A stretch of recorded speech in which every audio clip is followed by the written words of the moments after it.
एक अनुभव अपना बताना चाह रहा हूँ। तिवारी जी उद्योग मंत्री थे, दिल्ली में रहा करते थे, उन्हें मालूम था और उस जमाने में 1000-2000 रुपए होना बहुत बड़ी बात हुआ करती थी। तो हम जेब में 50-100 रुपए तो बहुत बड़ी चीज हुआ करती थी। उस टाइम हमारी अवस्था ऐसी थी, तो हमें जब कभी खर्चे की जरूरत पड़ती थी तो हम पंडित दयानंद तिवारी जी के पास गए और नमस्कार 2-3 बार किया, उनके आगे पीछे चक्कर लगाए, तो समझ जाते थे कि इसके जरूरतमंद है, इसके जेब में कुछ है नहीं। किशन डाला कोटी जी, आबिद भाई, ये तो 24 घंटे के उनके सहयोगी रहे हैं। दुर्गा पाल जी बैठे हैं यहाँ पर, तो वो उद्योग मंत्री हुआ करते थे। तो एक उस टाइम बजाज स्कूटर हुआ करता था, बजाज स्कूटर आता था, 8000 रुपए का स्कूटर होता था और 8 ही हजार रुपए उसमें ब्लैक हुआ करती थी। तो मार्केट में 16,000 का मिलता था।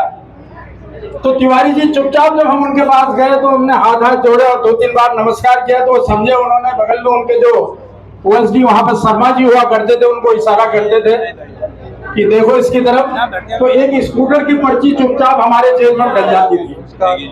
उद्योग मंत्री जी के वहां से एक विशेष अनुदान होता था, जिस तरह से जो गैस पेट्रोलियम मिनिस्टर होता था वो गैस का कनेक्शन देता था। उस जमाने में स्पेशल मिला करते थे, टेलीफोन का कनेक्शन स्पेशल मिला करते थे, उसी तरीके से स्कूटर भी ब्लैक में मिलता था। तो वो पर्ची हमें मिलती थी, हम हल्द्वानी आकर के यहाँ पे जो डीलर होता था जो यहाँ पर ब्लैक में बेचते थे उसको देते थे, वो 5000 हमें दे देता था। तो 5000 हमारे 1 साल तक काम आ जाते थे, फिर वो हमारा काम चल जाता। मैं ये कह रहा हूँ कि तिवारी जी इस तरीके से अपने लोगों का ख्याल किया करते। बहुत सी बातें हैं, समय कम है, एक इतिहास लिखा जा सकता है उस व्यक्ति के बारे में, और वो ऐतिहासिक पुरुष है। लोग कह रहे हैं कि तिवारी जी हमारे बीच नहीं रहे, मैं इस बात को नहीं मानता। तिवारी जी का शरीर हमारे बीच में नहीं है, लेकिन तिवारी जी मेडिकल कॉलेज के रूप में, तिवारी जी सेंचुरी के रूप में, तिवारी जी एचएमटी के रूप में, तिवारी जी इस पहाड़ में अनेक विकास योजनाओं के रूप में आज भी हमारे बीच जीवित है और अनवरत रहेंगे। हम चले जाएंगे लेकिन नरेंद्र तिवारी हमेशा जिंदा रहेंगे। मैं इस बात को कहना चाहता हूँ, उन्हें श्रद्धांजलि देना चाहता हूँ और आने वाली पीढ़ी के हमारे राजनीतिक लोगों से, जो आज की वर्तमान राजनीति हो गई है, उन लोगों से कहना चाहता हूँ कि सबक लें। अभी अभी हमारे तमाम दलों के लोग अपने किस तरीके का अनुभव माने पंडित दयानंद तिवारी जी के विषय में कह के गए। भारतीय जनता पार्टी हो, समाजवादी पार्टी हो, जनता दल हो, किसी भी पार्टी का व्यक्ति हो, क्योंकि पहले ये हमने नहीं देखा था जो आज हो रहा है। आज का दौर बहुत ही खराब है। राजनीति के तौर पर लोग किनारा करने लगे हैं। पहले लोग जो है हंस करके आगे आया करते थे। तो मैं पुनः आज दीपक भाई को हार्दिक आभार व्यक्त करना चाहता हूं कि ऐसा जो सोच उन्होंने रखी, हर पार्टी के व्यक्ति को बुलाकर इस मनीष जी को दोबारा से याद करने का यहाँ पर अवसर दिया। हालांकि वो याद हमेशा रहते हैं, मुझे तो उनकी इतनी बातें याद है, अगर मैं सुनाने लगूं तो पूरा दिन भी कम पड़ेगा। हमारे साथ इतने अनुभव है। मैं एक किस्सा और सुना करके फिर यहाँ से चलूंगा कि मैं मध्य प्रदेश मेरी बड़ी बहन की बेटी है, रायपुर में मैं वहां तो छत्तीसगढ़ में मैं वहां को जा रहा था। ट्रेन जो है 36 घंटे लेती थी, भोपाल में उसका स्टे होता था। तो भोपाल में मैं रुका था, मैंने स्टेशन में एक पोस्टर देखा, तो उसमें लिखा था कि पंडित दयानंद तिवारी जी भोपाल स्टेशन के पास कहीं पर किसी कार्यक्रम को कर रहे हैं। मेरे पास भी समय था, मैं उस कार्यक्रम को देखने चला गया और मेरी अचानक आदत थी कि मैं बहुत जोर से नारा लगाया करता था और मुझे लोग इसीलिए याद करते थे। मैं कहीं से नारा लगाता था तो लोग कहते थे खजान पांडे आ गया कहीं पर। तो पंडित जी स्टेज में बैठे थे भोपाल में और मैं पीछे जाके खड़ा हुआ और मैंने जैसे ही उनका कार्यक्रम में नाम लिया गया तो मैंने पंडित दयानंद तिवारी कहा तो उन्होंने एकदम देखा, उन्होंने ये आवाज कहां से आई, और उन्होंने मुझे ऐसे ऐसे ऐसे बुलाया, मंच में बुलाया। अर्जुन सिंह जी उनके बगल में बैठे थे, उन्होंने मेरे कंधे में हाथ रखा और अर्जुन सिंह जी से कहा ये मेरा हमारा बच्चा है, नैनीताल का बच्चा है। तो ये उस व्यक्तित्व की अपनी पहचान। ये दबा के शुरू हुआ था, ये शुरू हो गया। आज हम यहाँ पर मधुबन बैंक्वेट हॉल पे हैं। आप देख सकते हैं कि बहुत सारे लोग हैं जो पुराने कांग्रेसी हैं, नए युवा हैं, सभी नारायण दत्त तिवारी के कार्यों को देखकर उन्हें नमन करने के लिए, उन्हें श्रद्धांजलि देने के लिए यहाँ पर पहुंचे हैं। हमारे साथ हैं वयोवृद्ध कांग्रेस नेता पंडित तारादत्त पांडे जी हैं जो कि कांग्रेस के बहुत पुराने कार्यकर्ता रहे हैं और सरकार में वो राज्य मंत्री रहे हैं, तिवारी जी के साथ रहे हैं। हम उनसे जानना चाह रहे हैं, पांडे जी, आपने तिवारी जी की राजनीति देखी है, उन्होंने बहुत विकास किया है और किस ढंग से आप मानते हैं कि उन्होंने विकास के उत्तराखंड को आगे बढ़ाया? बहुत ही सुंदर। तिवारी जी ने जो विकास किया वो कोई विकास उसका नहीं कर सकता। या तो फिर गोविंद वल्लभ पंत जी ने किया, दूसरे नंबर तिवारी नरेंद्र तिवारी ने किया, और वो देवगौड़ा प्रधानमंत्री देवगौड़ा को भी लाए यहाँ, सुशीला तिवारी। तो उनका बड़ा त्याग है और बड़ी ताकत है और सबको सज्जनता से मानते हैं वो, ऐसी बात नहीं। तिवारी जी गरीब अमीर सबको वो करते हैं, उनकी तो कहानी कुछ और है। मैं उनको श्रद्धा सुमन करता हूँ और धन्यवाद देता हूँ। ये बताइए, आपने देखा है तिवारी जी के बाद जो मदद लेने के लिए आता था, चाहे किसी भी दल का होता था, दे देते, सबकी जिसको जैसी मदद की जरूरत पड़ती है वो सबका मदद करते थे तिवारी। उसमें तो बहुत ही गुण है।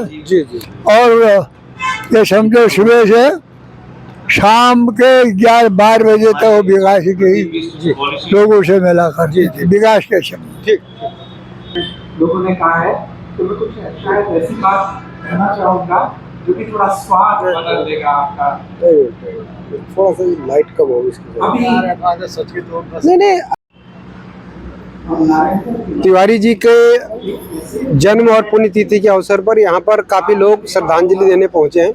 इनमें से हमारे पास है जो है सांगुड़ जी हैं, पुष्पा नेगी जी हैं, मैडम सांगुड़ी जी हैं। सांगुड़ी जी, क्या समझते हैं कि तिवारी जी ने उत्तराखंड को बनाने में जो योगदान दिया, जो आज उत्तराखंड खड़ा है, उनके विकास की वजह से खड़ा है, क्या कहना? बिल्कुल, देखिए मैं पूरी 100% सहमत हूँ।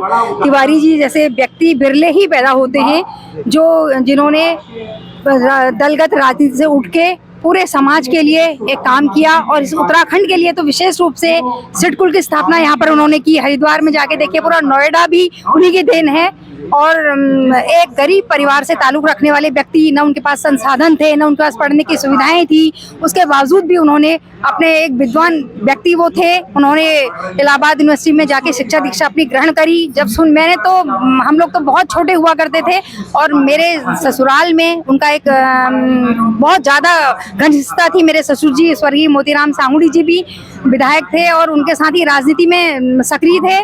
और मैंने सुना है कि वो, जब मैं उस घर में नहीं थी, मेरी शादी नहीं हुई थी, तो हमारे घर में ही उनका रहना होता था। अभी भी वो रूम जो शयन कक्ष उनका था, अभी भी वो वहाँ पर है। और तिवारी जी का तो मतलब स्थान बहुत ही विशेष, हिमालय पुत्र के रूप में जो कहा जाता है वो।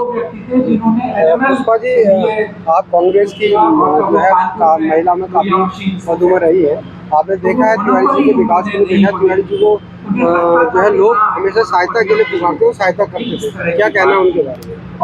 उनके बारे में हम जितना कहें वो भी कम पड़ेगा।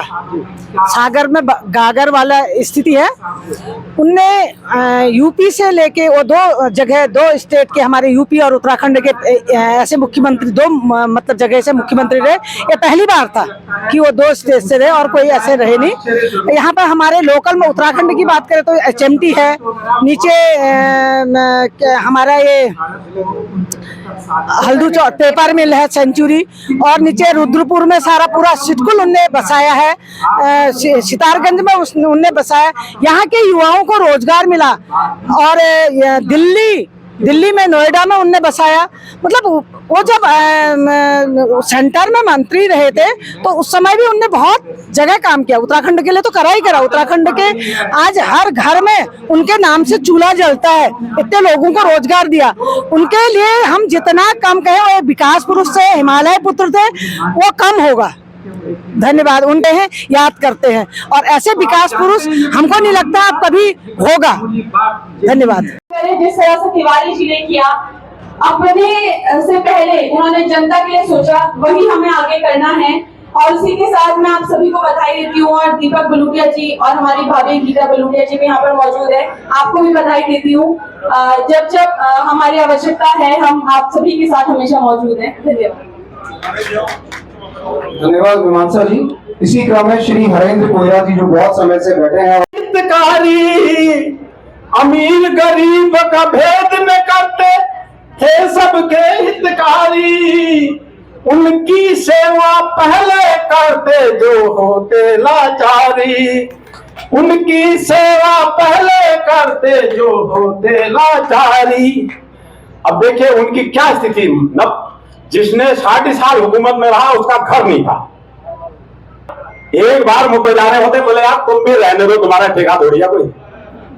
तो भैया कविता भगत ताली के कविता नहीं होती, इसलिए और भाषण देने में तो हमने नहीं कहा हमसे कविता ताली बजाओ करके।